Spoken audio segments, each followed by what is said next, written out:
How's it, guys? It's Linton here. I just wanted to have a look at the Nasdaq and obviously how last week closed and last month. So Friday's close was actually the end of the week as well as the close of the month. So it's quite a significant level to keep your eyes on. What I find very interesting is obviously we've been keeping an eye on this downtrend that has formed. We've had a series of lower highs and lower lows, and then we had this higher high. And I mentioned to you guys that it's very important to see whether we get another lower low or not. And that is what happened. But, and this is a very big but, Fibonacci retracement levels are exceptionally important within the market on any instrument, whether it be Forex, indexes, commodities. Fibonacci retracements are very, very trustworthy levels to keep your eyes on. And we can see here that from the low in March of 2020, the swing high and swing low, up to the all-time high, the retracement is sitting at the 38.2% level. Now, we did see a slight breach of that level on the close on the futures last week and last month. It's so slight that I'm not really taking it into account as a close below the level on the futures, but if we go to the index itself, we can see that that retracement level was quite clearly breached and broken.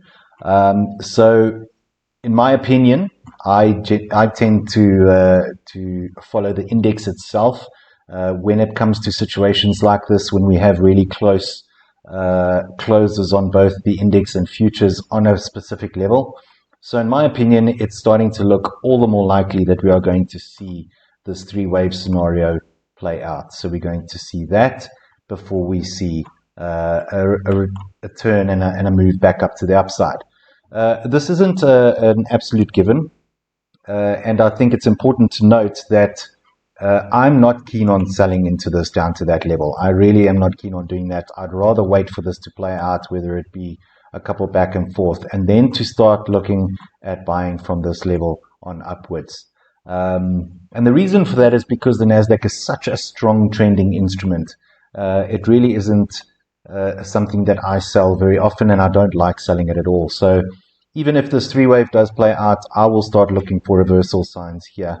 In other words, a turn, a small little corrective structure, and then a break of that correction to the upside, and that'll give me an entry to add into my long position. I am already long on this. I trade small positions, so I'm looking to add into it should we get down to this level over here.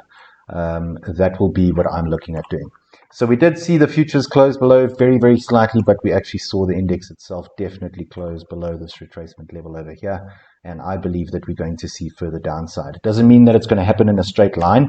We could see today's open bounce around a little bit and move back up. And over the next few days, we could see some action before we get the level down or the move down to this level. And from there, I will be looking for the upside on the Nasdaq.